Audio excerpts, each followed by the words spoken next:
The summer air in Los Angeles hung heavy with heat as the sun began to set on the evening of July 12, 1986. The sky turned a beautiful mix of orange and pink, casting a warm glow over the grand Beverly Hilton Hotel. Tonight was special. Very special. The annual Stars for Hope charity event was taking place, bringing together Hollywood's biggest names to raise money for children's hospitals across America. Large black cars lined up at the entrance, each one dropping off famous faces, who smiled and waved at the cameras. Reporters shouted questions as the stars walked the red carpet. Camera flashes lit up the night like lightning. Inside the hotel's grand ballroom, round tables covered with white cloths filled the space. Crystal glasses sparkled under the light of fancy chandeliers. Each table had beautiful flower arrangements in the center, and small cards with the names of the famous people who would sit there. By 8 o'clock, the room was full of movie stars, directors, and rich people who had paid thousands of dollars for a ticket. The noise of happy chatter and soft music filled the air. Waiters in black and white uniforms moved smoothly between tables, serving drinks and taking care of the guests. At a table near the front sat Clint Eastwood.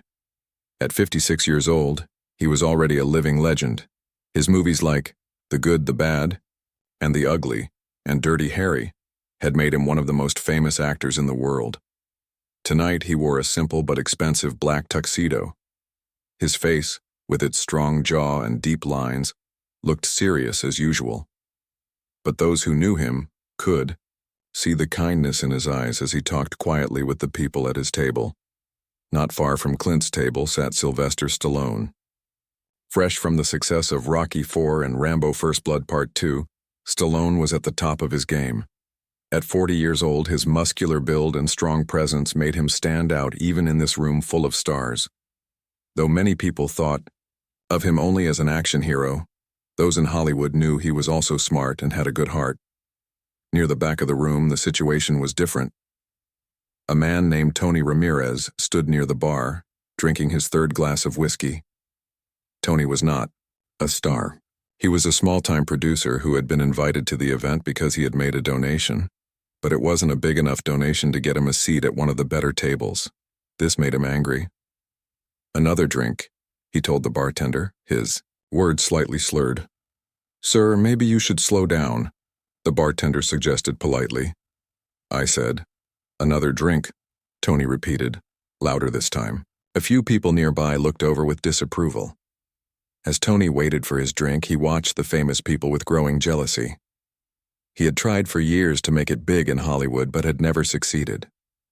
Seeing all these successful people in one room made him bitter.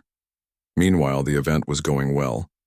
The host, a famous TV personality, made jokes that made everyone laugh. A children's choir sang beautifully, bringing tears to many eyes. Then came the moment for the speeches. "Ladies and gentlemen," the host announced, "it is my great honor to introduce a man who needs no introduction. He's not just one of our greatest actors, but also a generous supporter of children's causes. Please welcome Mr. Clint Eastwood." The room erupted in applause as Clint stood up and walked to the stage. He moved with the same easy confidence he showed in his movies. When he reached the podium, he looked out at the crowd, waited for the clapping to stop, and began to speak. "Thank you," he said in his deep, quiet voice. "I'm not one for long speeches, as most of you know."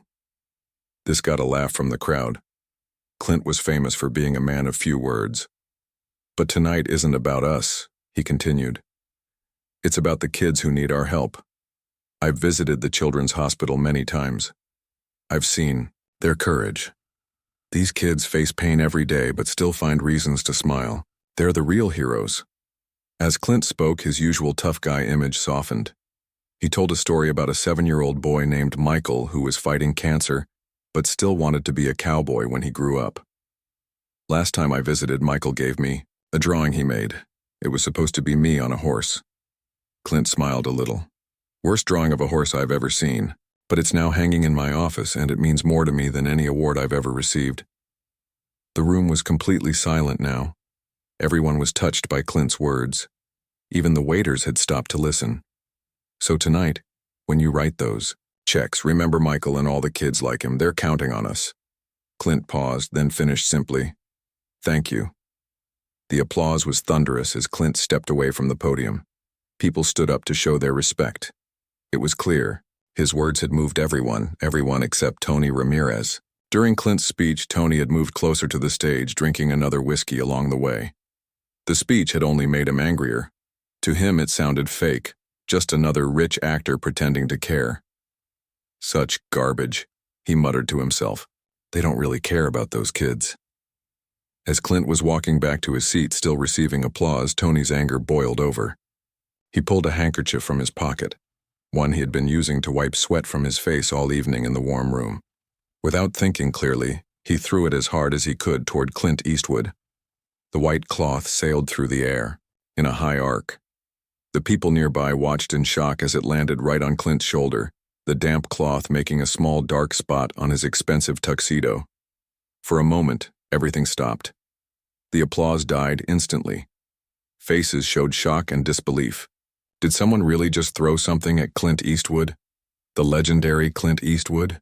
Security guards in black suits immediately began moving toward Tony. Their faces were serious and their movements quick and purposeful. Clint himself stopped walking. With the same calm he showed when facing down bad guys in his movies, he looked at the rag on his shoulder. Slowly, he reached up, took the damp cloth between two fingers, and removed it from his jacket. His face showed no anger, no surprise, just the same cool control he was famous for.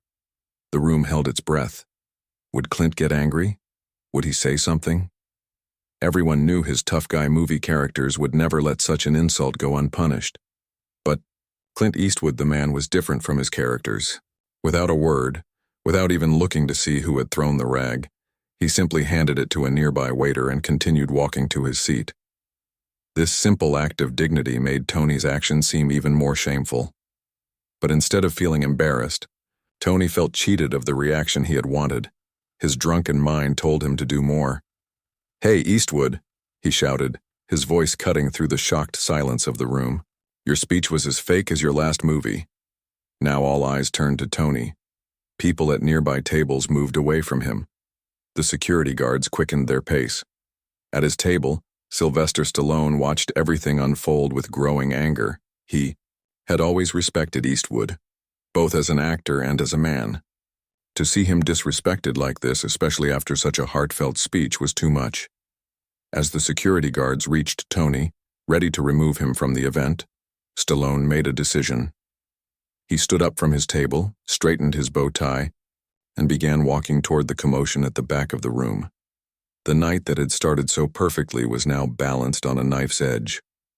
No one knew what would happen next. The entire ballroom of the Beverly Hilton Hotel seemed frozen in time. Clint Eastwood had just had a sweat-soaked rag thrown at him by the drunk and angry Tony Ramirez. Though Clint had handled it with calm dignity, Tony was still shouting insults. The security guards were moving toward Tony, but they hadn't reached him yet. And now Sylvester Stallone was rising from his seat, a serious look on his face. "Get him out of here," a woman at a nearby table whispered to her husband. Many people in the room were thinking the same thing. The beautiful charity event that had been going so well was now ruined by one angry, jealous man. The event organizer, Sarah Collins, watched in horror from the side of the stage. She had spent 6 months planning this perfect night. Everything had been going exactly as planned until now. Her assistant stood beside her, looking worried. "Should we cut the lights? Play some music? Do something?" the assistant asked in a panic. "No," Sarah said firmly. "Let's see how security handles it. We don't want to make this a bigger scene than it already is." But the scene was already big. Photographers who had been taking polite pictures of smiling celebrities were now pointing their cameras at Tony and the approaching security guards. Tomorrow's newspapers would have headlines about this incident, not about the money raised for sick children. Sarah felt sick to her stomach. Clint Eastwood had reached his table and sat down calmly. His face showed no emotion, but those who knew him well could see the disappointment in his eyes. Not anger at being disrespected, but sadness that the focus had shifted away from the charity event's true purpose. The people at Clint's table didn't know what to say. Finally, an older actor patted Clint's shoulder. "Some people just can't handle their liquor, Clint," he said quietly. Clint nodded but said nothing. He picked up his water glass and took a small sip, his eyes now watching as the situation continued to unfold. The security guards, two big men in black suits with earpieces, finally reached Tony. One stood on each side of him. "Sir, you need to come with us now," the taller guard said firmly but quietly. Tony looked at them with unfocused eyes. The alcohol had taken full control of his mind now. Instead of going quietly, he decided to make an even bigger scene. "I'm not going anywhere," he shouted, loud enough for everyone to hear. "Do you know who I am? I've produced films. I belong here more than half these fake people." The security guards exchanged a quick look. They had handled drunk guests before, but usually not ones making such a public scene. They each took one of Tony's arms. "Sir, please don't make this harder than it needs to be," the second guard said. Tony tried to pull away from them. "Get your hands off me. I paid $10,000 to be here." His face was red with anger now, and sweat dripped down his forehead. This was happening. Sylvester Stallone continued walking toward the commotion. People watched him with interest. What was Rocky going to do? Would there be a fight? Some secretly hoped for excitement, while others worried the night would turn even more embarrassing. The host of the event, famous TV personality Bob Anderson, tried to regain control of the situation. He rushed back to the stage and tapped on the microphone. "Ladies and gentlemen," he said with a forced smile, "while our security team handles this small interruption, let's continue with our program. We have a special musical performance coming up." But few people were listening to Bob. All eyes were on the drama happening at the back of the room. The security guards were now trying to physically remove Tony, who was struggling against them. "You think you're better than me, Eastwood?" Tony shouted toward Clint's table, even as the guards pulled him toward the exit. "Your last 3 movies were trash, everyone knows it." Some people gasped at these words. Clint Eastwood was a Hollywood icon. To insult him so publicly was shocking, especially after his heartfelt speech about sick children. Through all this, Clint remained seated, his face calm. He had faced worse in his life than a drunk heckler. In the movies, his characters might have punched the man or shot him with a .44 Magnum. But the real Clint Eastwood was a professional who wouldn't give this man the satisfaction of a reaction. Tony was still struggling with the security guards when Sylvester Stallone finally reached them. Standing at 5'10", with his powerful boxers, build Stallone was an impressive sight in his perfectly fitted tuxedo. The room grew even quieter. Would the star of Rambo and Rocky use his fists to defend Eastwood's honor? The security guards paused, not sure what Stallone was going to do. Tony looked at him with surprise and a touch of fear. Even in his drunken state, he recognized he was now face to face with another Hollywood legend, one famous for playing tough fighters. "Mr. Stallone," one of the security guards said respectfully. "We've got this under control, sir." Stallone didn't answer the guard. His dark eyes were fixed on Tony. The room was so quiet now that people could hear the soft background music playing. Everyone waited to see what would happen next.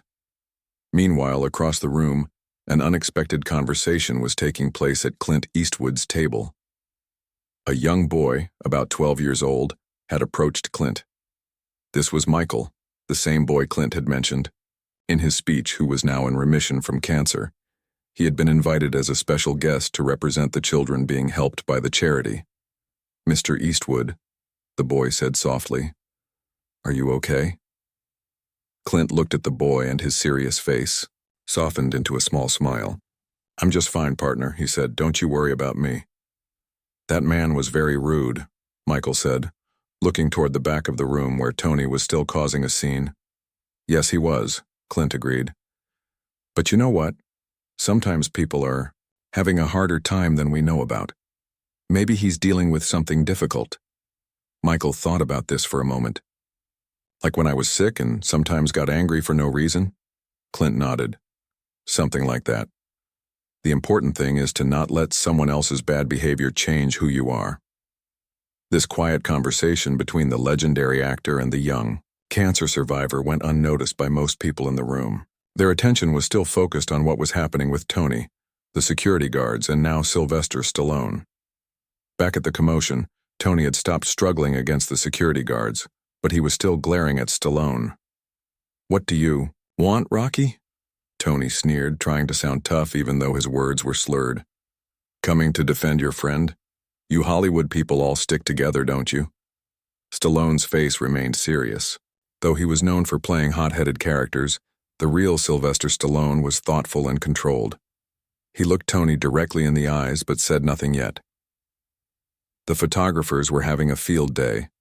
Their cameras clicked rapidly, capturing this tense moment between the drunk heckler and the famous action star. Tomorrow, these pictures would be worth a lot of money to the newspapers and magazines. Event organizer Sarah Collins was now moving quickly toward the scene, determined to end this situation before it got worse. The host, Bob Anderson, had given up trying to continue the program and was standing awkwardly on stage, not sure what to do.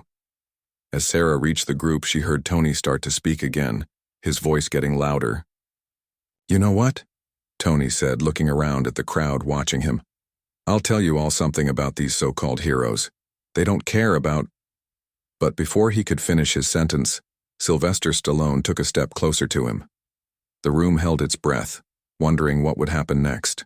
The entire ballroom was silent. All eyes were on Sylvester Stallone as he stood face to face with Tony Ramirez. The security guard still held Tony's arms but had stopped trying to drag him away. They too wanted to see what Stallone would do. Tony tried to look brave, but his face showed fear. Standing before him was the man who had played Rocky Balboa and Rambo, two of the toughest characters in movie history. Though Stallone was shorter than many expected in real life, his powerful build and intense gaze made him an intimidating figure. "What's your problem with Eastwood?" Stallone asked in his distinctive voice, quieter than people expected. He didn't sound angry. He sounded curious. This question surprised Tony. He had expected Stallone to yell at him or threaten him. The simple question made him pause. It's all fake," Tony finally sputtered. "All of you with your perfect lives and your millions of dollars pretending to care about sick kids for one night." Stallone nodded slowly, as if really listening to Tony's words. This wasn't the reaction anyone expected. The photographers kept taking pictures, capturing this unusual moment. Across the room, Clint Eastwood watched with interest. The young boy, Michael, had returned to his own table, but not before Clint had signed the program for him. Now Clint's full attention was on what was happening between Stallone and the heckler. "You think we don't really care?" Stallone asked Tony, still keeping his voice calm and low. "I know you don't," Tony said, his voice shaking with emotion. "It's all for show. For your image. Tomorrow you'll go back to your mansions and forget all about those kids." Some people in the crowd murmured in disagreement. Many of the celebrities there had been supporting these charities for years, not just for one night. Sarah Collins, the event organizer, stood nearby, unsure whether to intervene.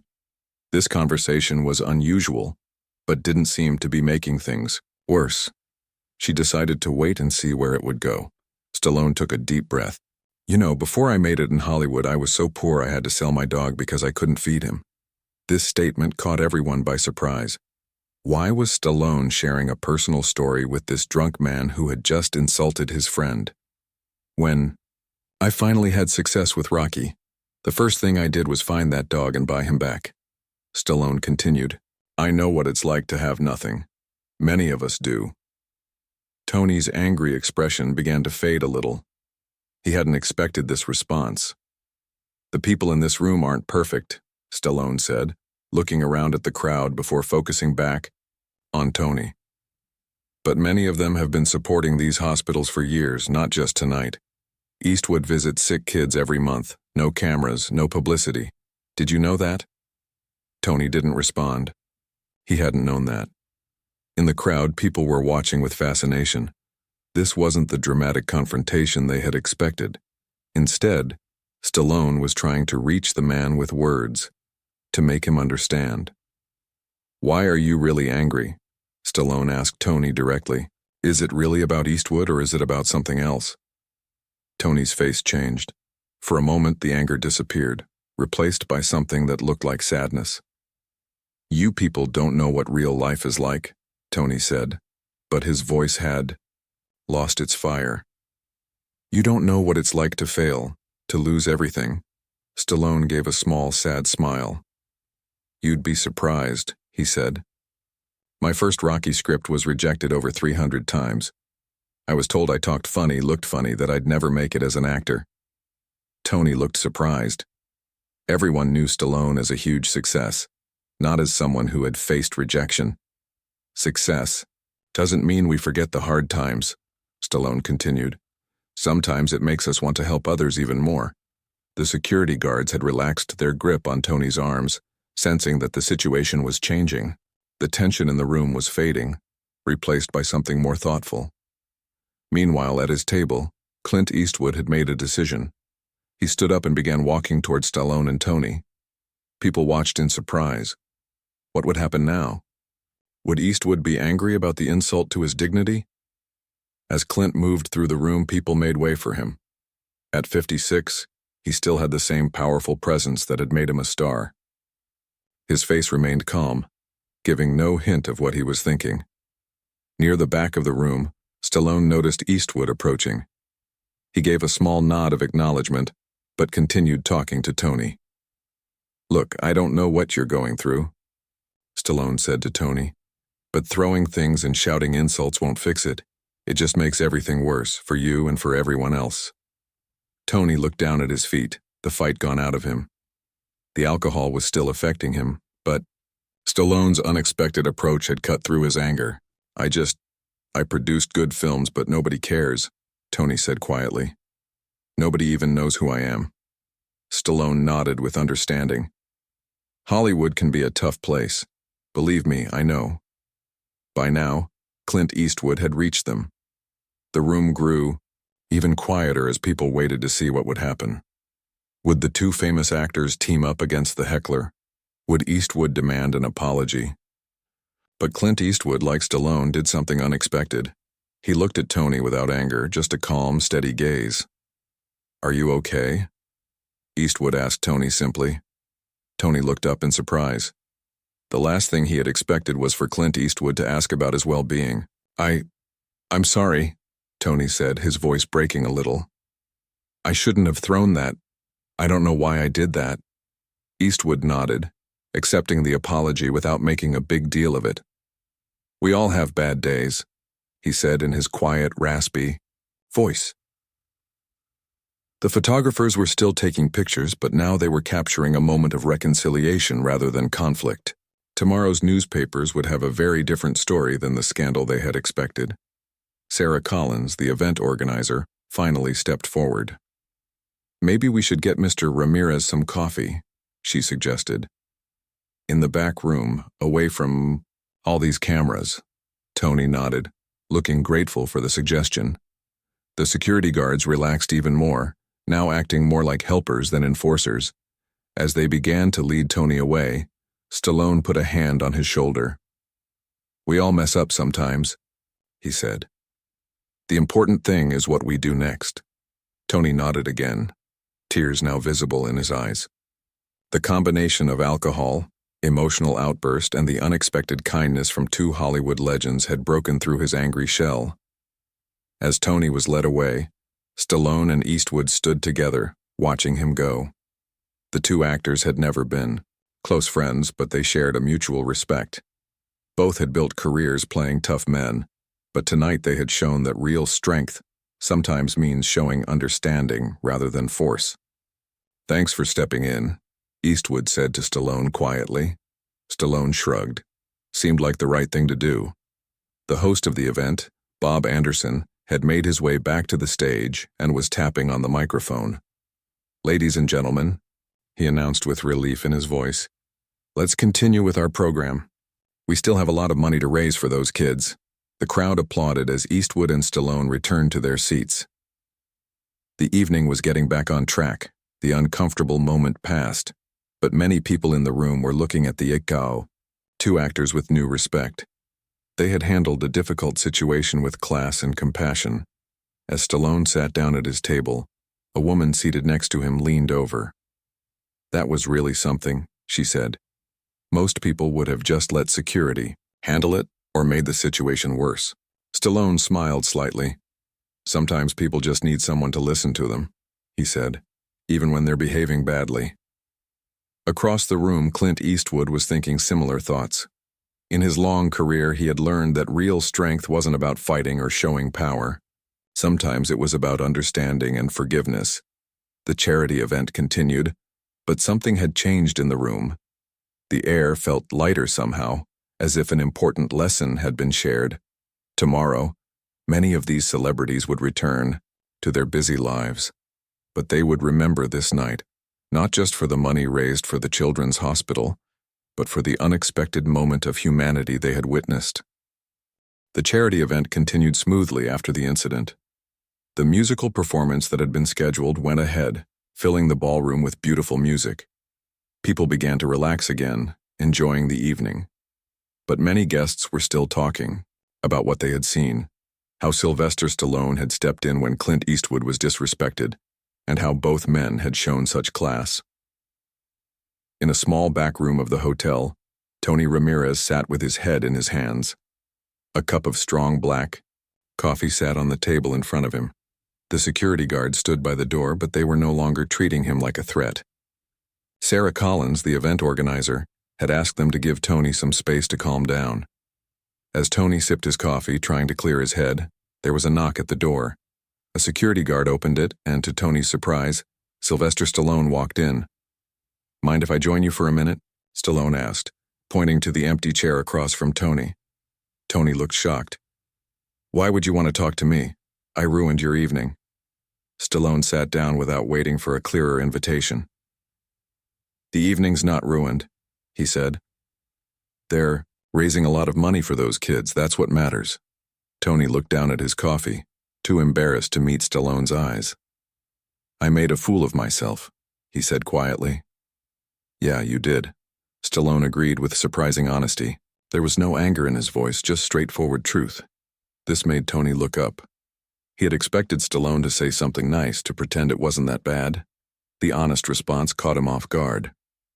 "But everyone makes mistakes," Stallone continued. "I've made plenty. The question is what you do next." Outside in the ballroom, the charity auction had begun. Items donated by celebrities were being sold to the highest bidders. A walk-on role in an upcoming Steven Spielberg movie sold for $50,000. A guitar signed by Bruce Springsteen went for $25,000.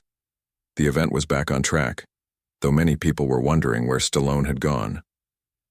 At Clint Eastwood's table, people were asking him questions about the incident. "Weren't you angry?" a woman asked him. Eastwood shrugged. "What good would that do?" he said in his quiet way. "The man was drunk. Getting angry wouldn't have fixed anything." "But he disrespected you in front of everyone," the woman insisted. Eastwood took a sip of his water. "I've been disrespected before," he said. "I'll be disrespected again. It doesn't change who I am." The people at his table exchanged impressed looks. Eastwood wasn't just playing tough guys in movies, he had real strength of character. Back in the small room, Tony was opening up to Stallone. "I used to be somebody in this town," he said. "Made a couple of successful small films in the 70s, but then I had some flops. Nobody would take my calls anymore." Stallone nodded with understanding. "Hollywood has a short memory for failure and a long memory for success." "Exactly," Tony said, warming to the conversation. "I got bitter, started drinking too much. My wife left last year. Took the kids to her mother's place in Oregon." "That's tough," Stallone said, and he meant it. Despite his success, Stallone had gone through a divorce himself and knew the pain it caused. "When I saw Eastwood up there talking about those sick kids like he really cared, something in me just snapped," Tony admitted. "I thought, these people have perfect lives. What do they know about real problems?" Stallone leaned forward. "Nobody has a perfect life, Tony. Not me, not Eastwood, not anybody in that room." Tony looked skeptical. "Come on, you're Sylvester Stallone. You've got everything." Stallone shook his head. "My son was born with a serious health problem. No amount of money or fame can fix that. It tears me up inside every day." Tony hadn't known this. The tabloids mostly focused on the glamorous parts of celebrities' lives, not their real struggles. "I'm sorry," Tony said, meaning it. I didn't know. Most people don't, Stallone said. That's the thing about judging others. We never know their whole story. In the ballroom, the auction was wrapping up. It had been very successful, raising over $2 million for the Children's Hospital. The host, Bob Anderson, was back on stage, thanking everyone for their generosity. And now, Bob announced, before we move on to the dancing portion of our evening, I've been told that Mr. Clint Eastwood would like to say a few more words. This was not on the program. Sarah Collins, who had just returned from checking on Tony, looked surprised. But Clint Eastwood was already making his way to the stage. When he reached the microphone, Eastwood looked out at the crowd. His face was serious but not angry. I just wanted to thank everyone for their concern earlier. He began in his distinctive raspy voice. But I also wanted to remind us all of something important. The room was completely silent as everyone listened. We're here tonight for those kids in the hospital. Not for our egos, not for the cameras, but for those kids. Some of them are fighting battles much tougher than anything we'll ever face. People nodded in agreement. Young Michael, the boy who had survived cancer, smiled proudly from his seat. Sometimes it's easy to forget how lucky we are. Eastwood continued, to have our health, to do work we love, to be here tonight. Not everyone has those blessings. As Eastwood spoke these words, the door at the back of the ballroom opened. Sylvester Stallone walked in, with Tony Ramirez behind him. Tony looked, nervous and embarrassed, but Stallone had a hand on his shoulder, encouraging him. People turned to look, surprised to see the man who had caused the scene earlier. Some whispered to each other, wondering what was happening now. Eastwood noticed them too, but continued speaking. So let's remember the real purpose of tonight. It's not about us. It's about helping others who need our help. With that, Eastwood nodded to the crowd and stepped away from the microphone. The applause was warm and sincere as he walked back to his table. As the applause died down, Stallone guided Tony through the crowd. People moved aside, watching curiously. They were heading toward Eastwood's table. When they reached Clint Eastwood, Tony looked extremely uncomfortable. The whole room seemed to be watching now, even though the band had started playing soft music for the dancing portion of the evening. Mr. Eastwood, Tony said, his voice shaking a little. I want to apologize properly. What I did was inexcusable. Eastwood looked at him calmly. Apology accepted, he said simply. But Tony wasn't finished. I want to donate to the Children's Hospital. It's not much, but... He handed an envelope to Eastwood. It's a check for $5,000. It's all I have in my savings, but those kids deserve it more than I do. A murmur ran through the nearby tables as people overheard this. The man who had been so angry earlier was now giving away his savings. Eastwood looked surprised for the first time that evening. He took the envelope and nodded with respect. That's very generous, he said. Thank you. Tony looked relieved, as if a heavy weight had been lifted from his shoulders. I should go now, he said. I've taken up enough of everyone's time. As Tony turned to leave, Stallone put a hand on his arm to stop him. Everyone nearby watched, wondering what Stallone would say. Would these be the 6 words that would change everything? Stallone looked at Tony with a serious expression. Then he leaned in close and said something quietly, so only Tony and those very nearby could hear. 6 simple words that would stay with Tony forever. The people at the closest tables strained to hear, and later, those who did hear would tell others. Soon, those 6 words would become part of Hollywood legend. The 6 words, Sylvester Stallone, said to the man who had disrespected Clint Eastwood. Tony's eyes widened as he heard Stallone's words. For a moment he stood frozen. Then, slowly, he nodded. There were tears in his eyes, but also something else. A spark of hope that hadn't been there before. With a final look of gratitude to both Stallone and Eastwood, Tony turned and walked toward the exit. The security guards followed at a distance, making sure he left without further incident. As Tony disappeared through the doorway, People turned back to Eastwood and Stallone, curious about what had just happened. "What did you say to him?" "Someone," asked Stallone. Stallone just smiled slightly and shook his head. He wasn't going to share those words with everyone. They had been meant for Tony alone. The band continued playing, and gradually people moved onto the dance floor. The evening continued, but something had changed. There was a thoughtful mood in the room, a sense that something meaningful had happened beyond just raising money for charity. Part 5. The Aftermath.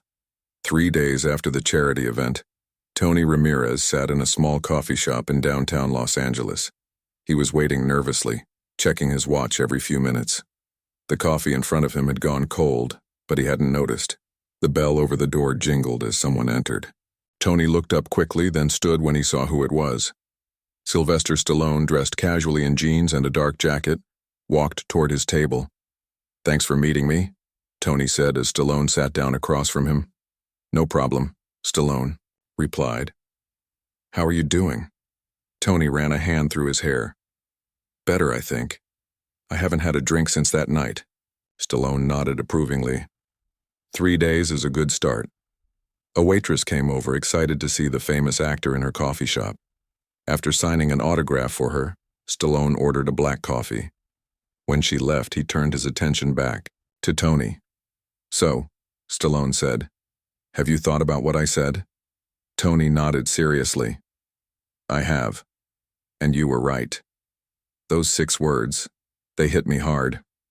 The 6 words Stallone had said to Tony that night had been simple but powerful.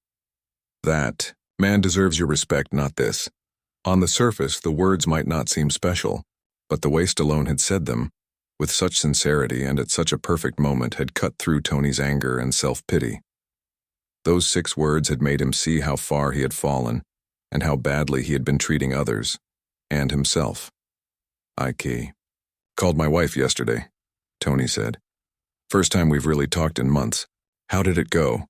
Stallone asked. "Better than I expected. She was surprised I wasn't drunk. We talked for an hour."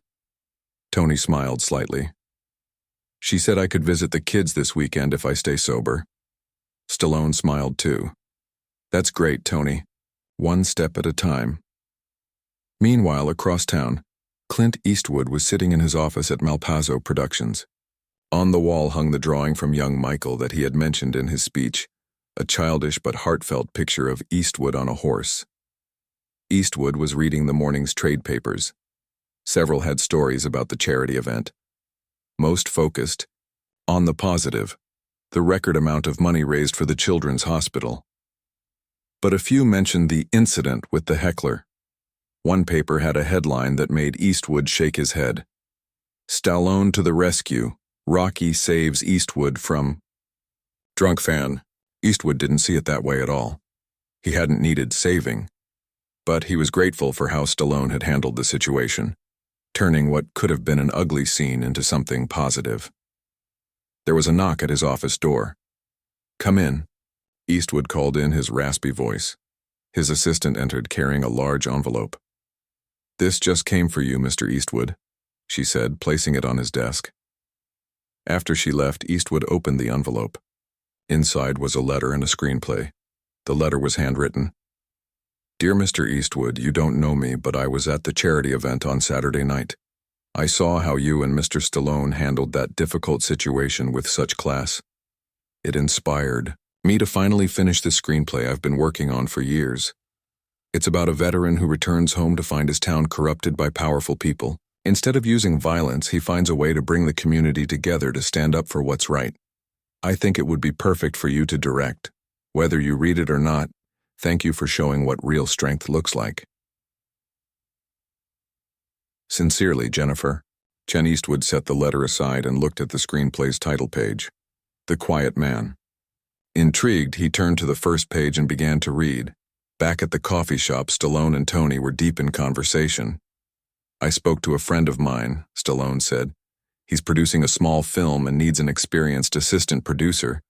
Someone who knows the business but is willing to work hard and rebuild their reputation." Tony looked up in surprise. "You did that for me? After how I behaved?" Stallone shrugged. Everyone deserves a second chance. But it's not a favor. You'll have to earn it. The pay isn't great and the hours are long.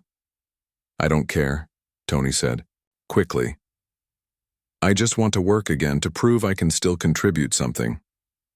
Good, Stallone said. I'll give him your number, but Tony... His face grew serious. Stay sober. That's the deal. One slip, and it's over. Tony nodded firmly. I understand. I won't let you down. As they continued talking, neither man noticed the woman at a nearby table who was watching them with interest. She was a reporter for a Hollywood magazine who had recognized Stallone. She couldn't hear their conversation, but she could see that something interesting was happening. Why would Sylvester Stallone be having coffee with an unknown producer who had caused a scene at the charity event? That evening, Clint Eastwood sat in his living room, finishing reading the screenplay that had been sent to him. He was surprised by how good it was. The story was solid, the characters well developed, and the themes of redemption and quiet strength resonated with him. His phone rang. The caller ID showed it was Stallone. Eastwood, he answered simply. Clint, it's Sly. Stallone's voice came through. Just wanted to let you know I met with that guy Tony today. How'd that go? Eastwood asked, setting the screenplay aside. Pretty good, actually. I think he's trying to turn things around. I helped him get a job on a production. Eastwood nodded to himself. That matched what he knew of Stallone. Tough. On the outside, but always willing to help someone who was down. Good of you to do that, Eastwood said. He mentioned he gave you his savings for the hospital, Stallone said. $5,000. That was everything he had. Yeah, Eastwood confirmed. I made sure it went directly to the children's cancer ward. There was a moment of silence before Stallone spoke again. You know, those reporters got it all wrong in the papers. You didn't need me to step in that night. Eastwood chuckled softly. Press always needs a simple story. Hero saves hero. From villain, makes for better headlines. But that's not what happened, Stallone said. No, Eastwood agreed. What happened was something more important. You saw someone in pain and reached out to him instead of pushing him away. That's the real story. 2 weeks later, a small item appeared in a Hollywood magazine, Unlikely Mentor. Sources confirm that action star Sylvester Stallone has taken troubled producer Tony Ramirez under his wing, following an incident at last month's Stars for Hope charity event. Ramirez, once a promising filmmaker whose career derailed due to personal problems, is now working as an assistant producer on an independent film, thanks to Stallone's recommendation. Stallone saw something in him that others missed, our source reveals. He believed Ramirez deserved a second chance. Meanwhile, Clint Eastwood has reportedly begun pre-production on a new film called The Quiet Man, written by newcomer Jennifer Chen. The story is said to explore themes of strength, community, and redemption, values both Eastwood and Stallone, demonstrated at the now-famous charity event. 6 months later, Tony Ramirez stood outside a small house in Oregon. He took a deep breath before knocking on the door. When it opened, a woman in her 30s appeared with 2 children behind her. Hi, Susan, Tony said nervously. I made it. His wife looked at him carefully. 6 months sober? Tony nodded. 6 months, 1 week, and 3 days. I've been counting. Susan smiled and opened the door wider. Then come in, the kids have missed you. As Tony stepped into the house, he thought about how much had changed since that night when he had thrown a sweat rag at Clint Eastwood. His foolish, angry action could have been the final nail in the coffin of his ruined life. Instead, because of how Stallone and Eastwood had responded, it had become the first step toward rebuilding. Those 6 words Stallone had said to him, "That man deserves your respect, not this," had stayed with him. They weren't just about showing respect to Eastwood. They were about treating everyone with dignity, including himself. Meanwhile, in a theater in Hollywood, Clint Eastwood and Sylvester Stallone sat side by side at a charity screening of Eastwood's new film, The Quiet Man. The proceeds from the event would go to the same children's hospital they had supported before. As the lights dimmed and the film began, Eastwood leaned over to Stallone. Heard Tony's back with his family, he said quietly. Stallone nodded. Good. For him. He worked hard for it. Eastwood was silent for a moment, then added, "You know, sometimes the strongest thing a man can do is to show kindness when it's not expected." Stallone smiled in the darkness. "I think we both learned that from the characters we've played." "No," Eastwood corrected him. "The characters learned it from men like us." As the film played, showing a story of redemption and second chances, both men knew that the real story, of a sweat rag, 6 powerful words, and the unexpected ripples of kindness, was even better than fiction.